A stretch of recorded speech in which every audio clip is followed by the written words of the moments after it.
네, 안녕하세요. 이번 시간에는 지난 시간에 이어서 인권 보장과 기본권 네, 두 번째 시간으로 기본권에 대해서 공부하도록 하겠습니다. 이번 시간에 기본권의 의미가 뭔지 살펴보고요. 네, 그리고 기본권의 종류 5가지가 있는데요. 각각의 내용을 정리하도록 하겠습니다. 먼저 인권과 기본권, 약간 의미가 달라요. 그래서 지난 시간에 배웠던 내용을 토대로 잠깐 정리를 좀 해볼게요. 여러분 인권은요 누구나 갖고 있었죠. 그리고 이제 천부 인권이라고 해서 이제 하늘이 부여했다. 같은 의미로 뭐라고 했죠? 자연권이라고 했죠. 네, 자연권. 그렇기 때문에 자연이 준 거기 때문에 그 누구도 침해할 수 없다. 네, 국가조차도 개인의 인권 침해 안 된다. 이거의 의미가 이제 불가침성이었습니다. 네, 기억나시죠? 그리고 이제 인권에 대한 내용은 우리 헌법 10조에 네, 국가가 뭐 인권을 보장한다 이런 내용이 있었고요. 이 기본권은 뭐냐면 인권은 모든 인간이 다 갖고 있어요. 근데 기본권은 약간 우리나라 국민, 우리나라에 사는 외국인한테는 좀 제한이 될 수 있고요. 나이에 따라서도 제한되는 기본권이 있습니다. 그래서 이 기본권은 성격이 일단 자연권은 아니에요. 자연이 준 게 아니라 어떤 국가의 어떤 헌법에 의해서 보장되는 거기 때문에 실정권적 성격을 가진 기본권이 있고요. 네, 그리고 좀 제한이 가능해요. 특별한 요건에 의해서 네, 제한이 가능하다. 네, 이런 점이 인권과 약간 다른 점입니다. 이번 시간에는 그 기본권의 종류에 대해서 공부를 하고요. 다음 시간에 이 기본권을 제한하는 경우, 네, 어떤 경우에 하는지, 그거의 한계점은 뭔지에 대해서 정리하도록 하겠습니다. 네, 그러면 기본권의 종류를 네, 하나하나 살펴보도록 하겠습니다. 먼저 자유권이 있어요. 네, 이 자유권은 말 그대로 나한테 어떤 자유를 보장해 달라는 거예요. 누구로부터의 자유냐면 국가로부터. 그러니까 국가가 나의 사생활을 간섭하지 말아라라는 게 자유권입니다. 자유권은 개인의 자유를 보장해 달라는 거예요. 네, 국가로부터. 즉 국가는 나의 사생활에 간섭하지 말아라. 네, 이게 자유권입니다. 이 자유권의 종류는요, 가장 기본적인 게 신체의 자유예요. 네, 국가가 내 신체에 함부로 손대지 말라는 거죠. 네, 그래서 이 대표적인 또 조항이 이제 고문금지. 네, 옛날에는 막 고문해서 뭐 범죄를 저지르지 않은 사람한테 막 고문을 통해서 자백을 받는 경우가 있었어요. 이런 거는 엄격하게 금지한다고 우리 헌법에 나와 있습니다. 그리고 이 신체의 자유뿐만 아니라 정신적 자유. 네, 나의 생각을 자유롭게 표현하는 거 국가 간섭하면 안 되고요. 내가 어떤 종교를 갖든 네, 종교의 자유도 있고요.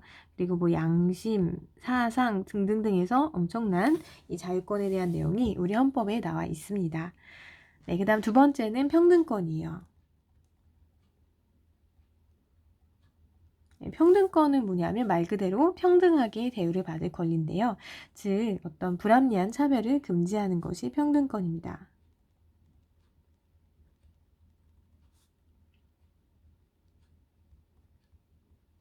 예를 들어서 뭐 내가 여자라는 이유로 뭐 군인을 할 수 없다. 이런 게 이제 불합리한 차별이 되겠죠. 이런 거를 금지하는 게 평등권인데요. 근데 이 말을 잘 뜯어보면 불합리한 차별을 금지한다는 거예요. 다시 말하면 합리적인 차별은 가능하다는 의미로 해석될 수 있습니다.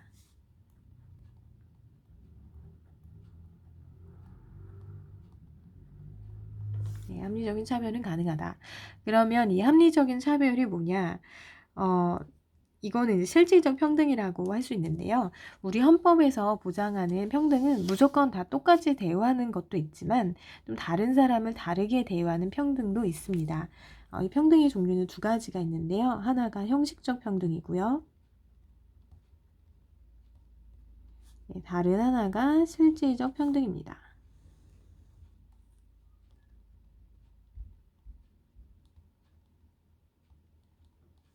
네, 이 형식적 평등은 모든 사람을 똑같이 대우하라는 거예요. 네, 모두 똑같이 대우. 네, 근데 실질적 평등은요, 똑같이 대우하는 게 아니라 다른 사람은 다르게 대우하는 거예요. 네, 다른 사람을 다르게 대우.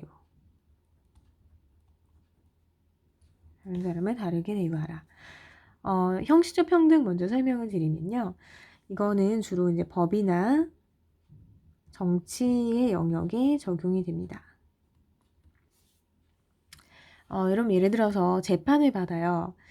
근데 돈 많은 사람, 부자인 사람한테는 무죄.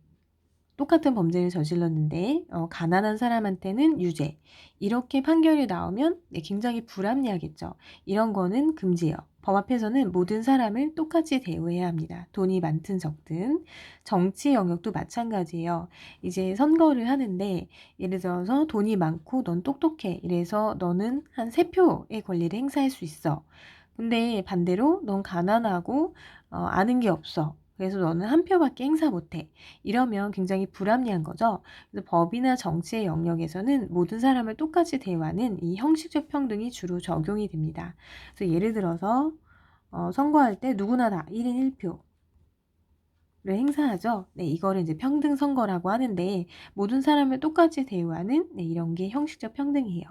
근데 실질적 평등은 뭐냐면 다른 사람을 다르게 대우하는 거예요.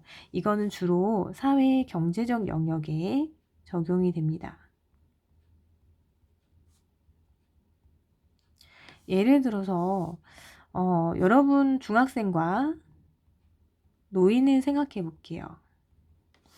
과연 여러분은 똑같다고 얘기할 수 있나요? 네, 아무래도 신체적인 부분에서 차이가 납니다. 이 노인은 훨씬 더 신체적으로 약하다고 할 수 있죠. 네, 둘이 달라요. 이렇게 다른 사람을 다르게 대우하는 게 실질적 평등인데요. 이런 버스 타보면 뭐가 있죠? 네, 노약자석이 있습니다. 이거는 노인을 배려해주는 거예요. 신체가 불편한, 신체가 약한 노인을 배려해주는 노약자석이 있어요. 근데 노약자석을 갖고 이거는 중학생을 차별하는 거야. 여러분 이렇게 얘기하진 않죠. 네, 그래서 이런 노약자석이라든지 아니면 뭐 장애인 전용 주차장, 마트 같은 데 가면은 입구 쪽에 있죠. 네, 근데 뭐 장애인 전용 주차장이 일반인들을 차별하는 거야. 우리가 이렇게 얘기하진 않잖아요. 다 실질적 평등이라고 볼 수 있습니다. 그러니까 실질적 평등은 뭐냐면 서로 다르다는 어떤 차이를 인정해 주는 거예요. 그래서 이 주로 이제 약한 사회적 약자를 배려해 주는 것이 실질적 평등입니다.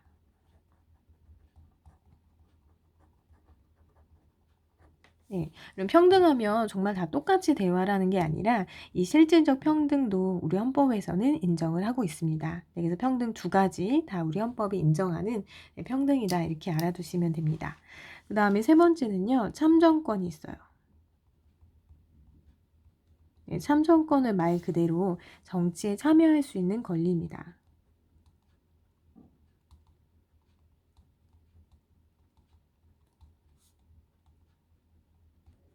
네, 우리가 정치에 참여할 수 있는 방법이 크게 세 가지가 있다고 우리 헌법에 나와 있습니다. 네, 첫 번째는 선거권이 있고요. 네, 두 번째는 국민 투표권이 있습니다. 네, 여러분 선거와 이 투표의 차이를 아시나요? 네, 선거는 뭐냐면 대표를 뽑는 거예요. 네, 대표를 선출하는 거. 네, 조금 있으면 이제 국회의원을 뽑는 선거를 하잖아요. 네, 국회의원 선거라고 하지 국회의원 투표라고는 안 해요. 투표는 뭐냐면 찬반을 결정하는 거예요. 찬성하는지 반대하는지를 결정하는 것을 투표라고 합니다. 여러분 선거를 할 수 있는 나이 기억하시죠? 네, 만 18세 이상부터만 가질 수 있습니다. 이 국민투표권도요, 만 19세 이상만 가질 수 있어요. 근데 찬반을 언제 결정하냐 하면요, 이 국민들이 두 가지 경우에 하는데요. 네, 국가의 중요한 일. 국가의 어떤 중요한 정책을 시행할 때 국민들한테 의견을 물어볼 수가 있어요. 근데 국가의 중요한 일로 국민투표를 한 적은 한 번도 없습니다. 그리고 또 언제 국민투표를 하냐면 헌법을 바꿀 때, 네, 헌법을 개정할 때 국민투표를 합니다. 그럼 지난 시간에 선생님이 첫 시간에 이 헌법은 국민이 만든다 이렇게 얘기했어요. 물론 이 헌법의 조항을 국민이 만드는 게 아니라요. 헌법을 이제 바꾸면요. 국민들이 투표를 해서 찬성을 해 줘야 돼요. 네, 그래야지만 헌법을 바꿀 수가 있거든요. 만약에 국민들이 반대한다 이러면 헌법을 바꿀 수가 없습니다. 그런 의미에서 네, 헌법은 국민 투표에 의해서 결정되는 거기 때문에 국민이 결정한다. 네, 이렇게 얘기했었던 거 네, 설명드렸고요. 그다음에 세 번째는 공무담 인권인데요.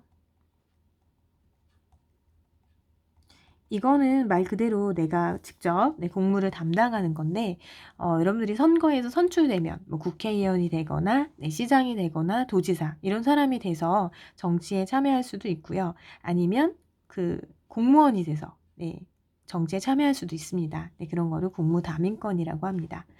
그 다음에 네 번째 기본권의 종류 사회권이 있습니다.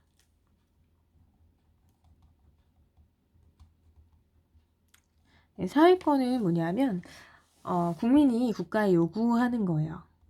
국민이 국가에 요구를 하는데 뭐를 요구하냐? 인간답게 살 수 있게 해달라. 인간다운 삶을 살 수 있게 해달라고 요구하는 이런 권리를 사회권이라고 합니다. 여러분 인간답게 살기 위해서 뭐가 필요하냐? 교육을 받아야겠고요. 그 다음에 근로, 일할 수 있는 권리라든지 뭐 쾌적한 환경에서 살 권리 등등등이 있는데 이런 것이 사회권입니다. 그 다음에 마지막 기본권의 종류는요. 청구권이 있어요.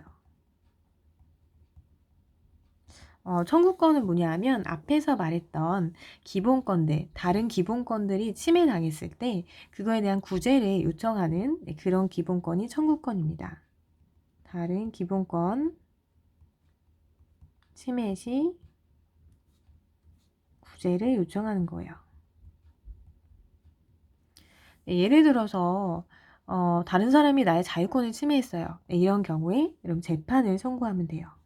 재판을 통해서 나의 침해된 기본권에 대한 뭐 보상을 받는다든지 보장을 받을 수가 있습니다. 뭐 재판 청구권도 있고요. 뭐 국가의 잘못된 행위에 의해서 나의 기본권이 침해당했다. 그럼 국가를 상대로 재판할 수, 뭐 보상을 요청할 수도 있고요. 이런 거를 국가 배상 청구권이라고 합니다. 등등등이 있습니다. 여러분 기본권의 종류 5가지 했는데요. 이 내용을 잠깐만 다시 한번 정리해 볼게요. 선생님이 기본권에서 실전권의 성격을 가진 기본권들이 있다라고 했는데요. 어떤 기본권이 실전권의 성격을 가질까요? 네, 일단 바로 이 참정권, 이거는 실전권적 성격이 있습니다. 실전권이라고 하면 인간이 만든 법에 의해서 부여되는 건데요. 만 18세 이상만 선거권을 주는 거. 이런 게 실전권적 성격이죠. 그리고 사회권도 사실 실전권적 성격이 있어요. 국가의 인간다운 삶을 요구하는데 모든 것을 다 요구할 수 있는 건 아니에요. 헌법에 보장된 것에 대해서 요구할 수 있는데요. 예를 들어서 뭐 나는 뭐 남자친구가 없어요. 뭐 남자친구가 있어야 인간다운 삶을 살 수 있는데 남자친구 만들어 주세요. 이런 거를 국가에 요구할 수는 없습니다. 그래서 규정된 것만 요구할 수 있다는 제한점이 있고요. 그 다음에 사회권은요. 이 자유권이랑 성격이 굉장히 반대되는 그런 특징이 있습니다. 그러니까 사회권의 반대 개념이 자유권이에요. 둘 다 이제 국가와 관련이 있는데 자유권은 국가가 나의 사생활에 간섭하지 마요. 근데 사회권은 내가 국가한테 요구하는 거예요. 이렇게 해주세요라고 요구해요.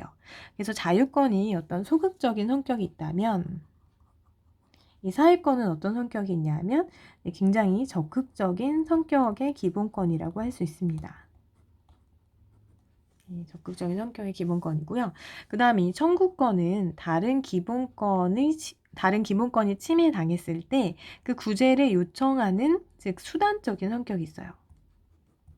수단적 성격. 다른 기본권의 침해를 방지하는 그런 수단으로서의 성격을 갖는다 이렇게 이해를 하시면 됩니다. 그래서 오늘 이제 기본권에 대한 내용을 정리를 다 했고요. 선생님이 오늘 과제를 생각을 해봤는데요. 과제는 뭐냐면요. 여러분 일상생활에서 기본권과 관련된 활동이 뭐가 있는지 한번 찾아보세요.